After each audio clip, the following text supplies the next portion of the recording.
Good morning. General questions. Question number 1, Stuart McMillan. Thank you, Presiding Officer. To ask the Scottish Government what progress it has made regarding Homecoming 2014. Cabinet Secretary Fiona Hislop.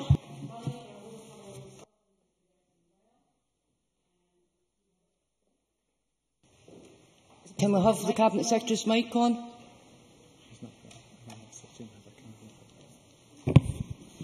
Okay. Presiding Officer, planning for Homecoming Scotland 2014 is progressing well.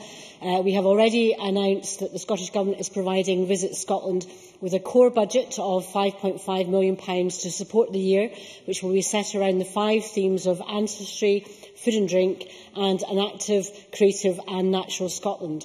The Homecoming Scotland 2014 programme is due to be launched next month.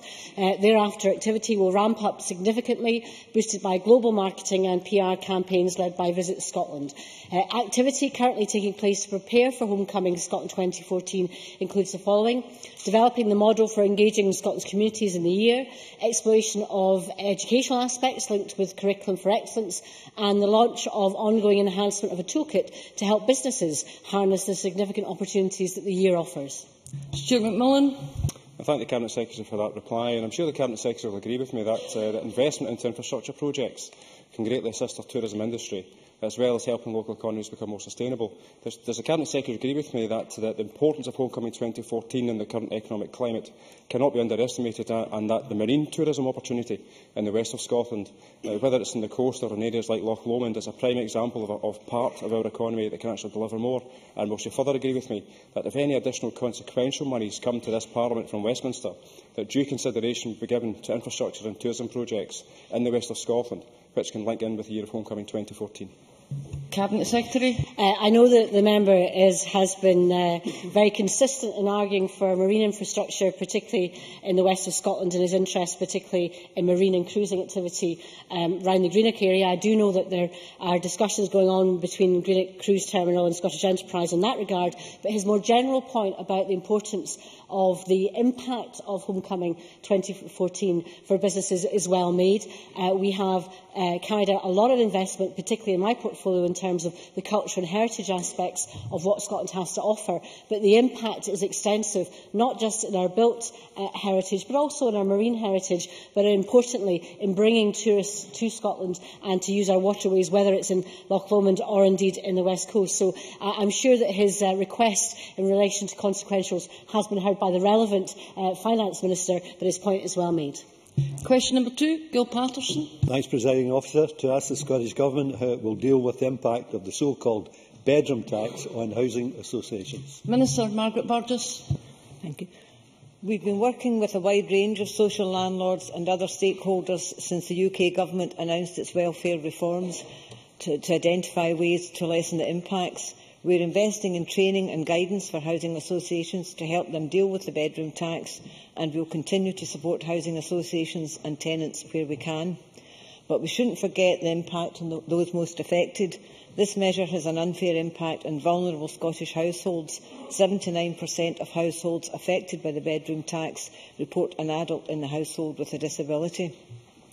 I have written again to Lord Freud and to Ian Duncan-Smith to ask them to look at this again, and also to ask them to abandon the bedroom tax part of the welfare reforms, as it continues to cause problems for the most vulnerable citizens in Scotland. Gil Patterson.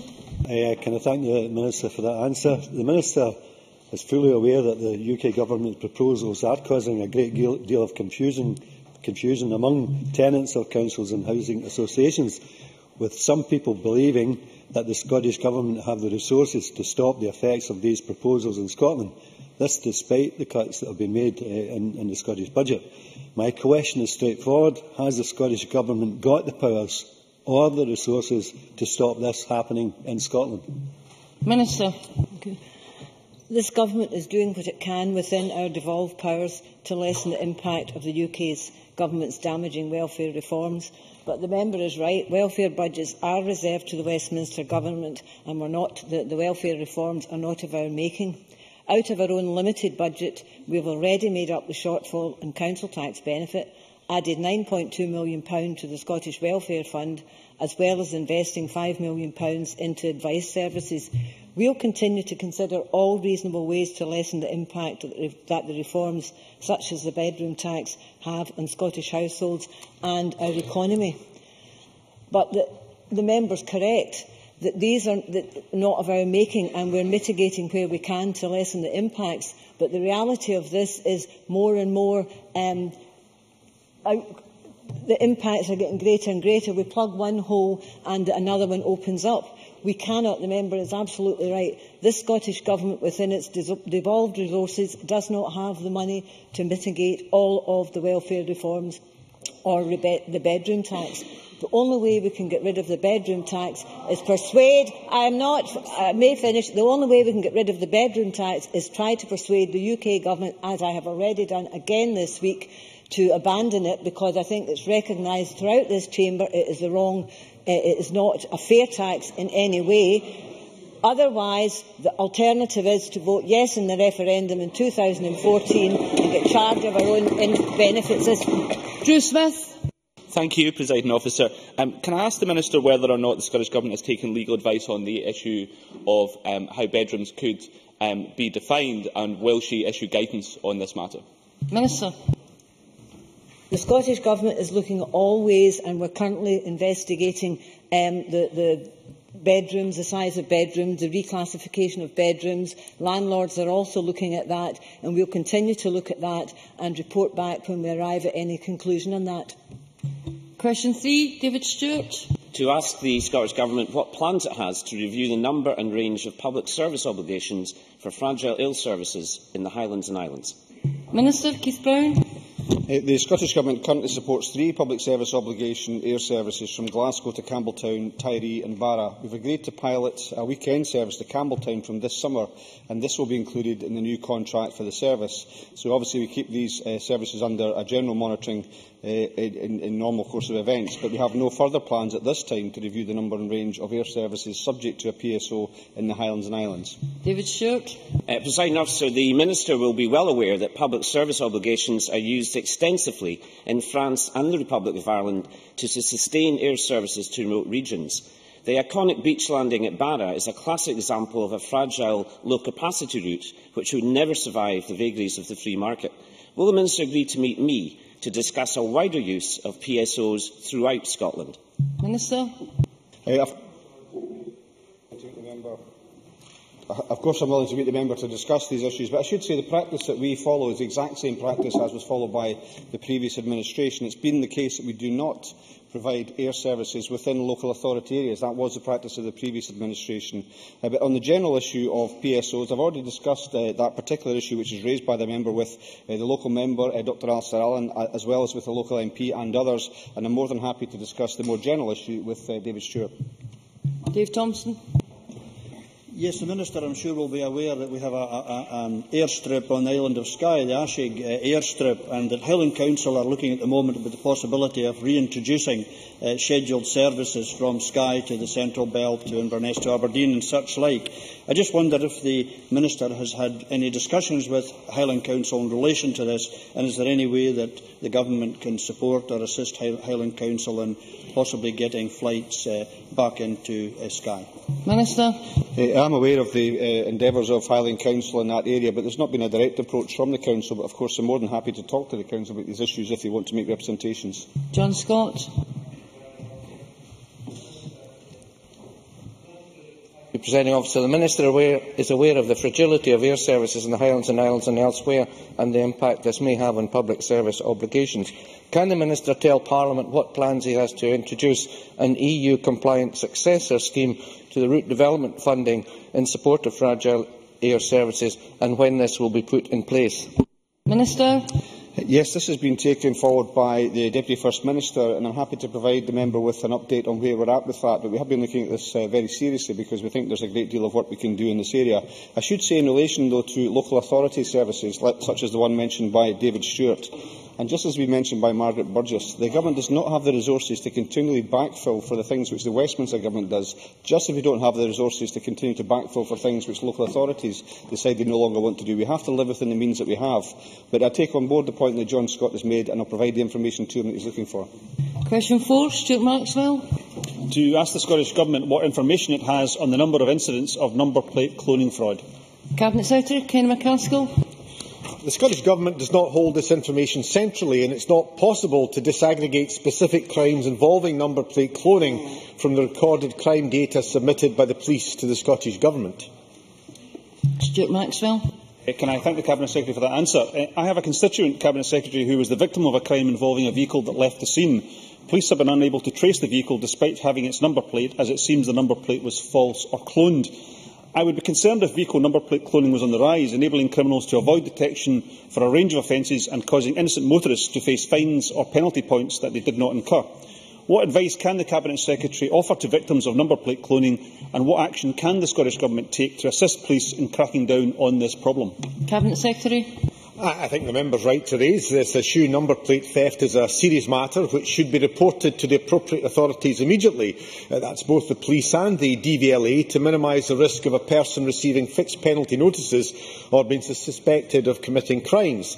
Motorists should be aware of the dangers associated with this crime and should take heed of advice that is readily available from many sources, including the police, the DVLA and insurance and motoring organisations.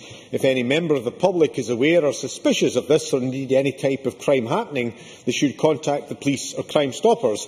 It is also an area that doubtless will be looked at by the Police Service of Scotland, as we now have a specialised dedicated road traffic unit providing for all of Scotland, and it's a matter I am sure that either the Chief Constable or myself would be happy to discuss further with the member. Question 5, Maureen Watt. Thank you, Presiding Officer. To ask the Scottish Government what recent discussions it has had with local authorities regarding the distribution of food from food banks. Minister Margaret Burgess. While we've had no recent discussions with local authorities regarding the distribution of food from food banks, it's of a great concern that many families in Scotland are now having to rely on food banks. Many low-income families who have never needed help before are now facing real hardship, and welfare reform and rising fuel prices are adding to this. We continue to work with local authorities, third sector partners and others to mitigate the worst impacts of welfare reform for those in the lowest incomes. From April, our new £33 million Scottish Welfare Fund will provide an additional 5,600 community care grants and over 100,000 crisis grants for those in need. In January, we announced an additional £5.4 million for frontline advice services, such as Citizens Advice Bureau, which will go directly towards helping people understand the changes from the UK Government benefits reforms. Can I thank the Minister for that answer? Does she agree that, along with food, it is essential that those in need are also offered broader advice concerning health and budgeting in order to provide longer-term solutions to poverty? And will she join with me in congratulating CFINE, Community Food Initiative North East, in developing a food distribution strategy in conjunction with Aberdeen and Aberdeenshire councils and other stakeholders? Minister. I'll certainly join with Maureen Watt and congratulate the initiative in Aberdeen, and certainly I've also been going around looking at some other food distribution charities and social enterprises, and certainly that they're very worth looking at and providing a vital service to local communities. But we as a government are doing all we can to tackle poverty and inequality in Scotland, and are committed to tackling the long-term drivers of poverty through early intervention and prevention. Our approach includes funding interventions designed to maximise household incomes and to improve children's life chances, such as £11 million for 2013 to 15 to build on the success of the Family Nurse Partnership Initiative and the establishment of a £272 million early year change funds over this parliamentary term. Scottish Government officials have convened a health impact delivery group comprising representatives of NHS Scotland, local government and the third sector to look at identifying the impact of welfare reforms on health and the mitigations that can be put in place. This will include the provision of advice and support, and would also include identifying the good practice that is already in place for health boards and sharing this more widely. Question number 6, Duncan McNeill. to ask the Scottish Government what action the Cabinet Secretary for Justice will take to reduce delays in post-mortems in the west of Scotland. Cabinet Secretary Ken McCaskey. NHS Greater Glasgow and Clyde Health Board, which provides mortuary services for the two West of Scotland health boards, NHS Greater Glasgow and Clyde and NHS Lanarkshire, and for the Procurator Fiscal at Southern General Hospital mortuary facility in Glasgow, has advised that there are currently no delays to these services, with the hospital post-mortems currently being carried out within 3 to 4 working days. All post-mortem examinations requested as a result of deaths reported to the Procurator Fiscal on Friday, 22 February 2013, were scheduled for examination at the Southern General Hospital today within the 3 to 4 working days. Since December 2012, almost all of the post-mortem examinations that are instructed by the Procurator Fiscal in the West of Scotland are undertaken at the newly established Southern General Hospital mortuary facilities in Glasgow. This state-of-the-art modern mortuary facility has replaced the services previously provided at the 80-year-old Glasgow Citrine Mortuary, which is now closed. Crown Office and Procurator Fiscal Service work with the NHS and the pathologists who conduct the post-mortems examinations at the Southern General Mortuary Facility, and all are committed to ensuring that the post-mortem process is conducted timeously. Duncan McNeill. I thank the Cabinet Secretary for his response, although the information that I have is clearly different from the information that his officials have provided to him. I'm sure he does appreciate, though, the traumatic experience of a sudden death on any family. The information that I have is that the average wait for a post-mortem in the Southern General Hospital is 10 days. That can go beyond that, of course, and a recent but not isolated incident in my constituency where the constituent's mother passed away on the 7th of the month. The post-mortem did not take place until the 22nd of the month, and of course the funeral could not take place until the 26th. I'm sure that the Cabinet Secretary would agree with me that that's an unacceptable wait for any bereaved family, adding to the trauma of a sudden death. I would ask the Cabinet Secretary to work with the Cabinet Secretary of Health to investigate these matters and end these unacceptable delays to bereaved families in the west of Scotland. Cabinet Secretary. Well, I certainly agree with Mr McNeill that it is a traumatic matter when there is a sudden death, and we have to look after the interests of the relatives and those who are already suffering. But I do understand that previous correspondence was raised by Mr McNeill. This correspondence was passed to Mr John Green, the head of the Scottish Fatalities Investigation Unit at Crown Office, to consider. Mr Green telephoned Mr McNeill's office on the 1st of February 2013, and I understand that Mr McNeill was absent, but Mr Green spoke to one of Mr McNeill's staff, appraised him of the situation, and did indicate that he would be happy to discuss anything further with Mr McNeill upon his return. So far, I understand that no follow-up contact has been received by Mr Green, but I would suggest that Mr Green, the head of the Fatalities Unit, is still willing to engage with Mr McNeill and perhaps in the first instance to try and achieve the outcome that Mr McNeill and I both agree upon, which is to reduce the trauma for the victims. He should speak to Mr Green. Duncan McNeill. Thank you, Presiding Officer, for a moment to respond. Mr Green did confirm that the details that I have said this morning, which contradict the Cabinet Secretary, that a 10-day wait, according to Mr Green. But of course, there are two Cabinet Secretaries involved here, one Health and one from Justice Services. I asked them both to come together.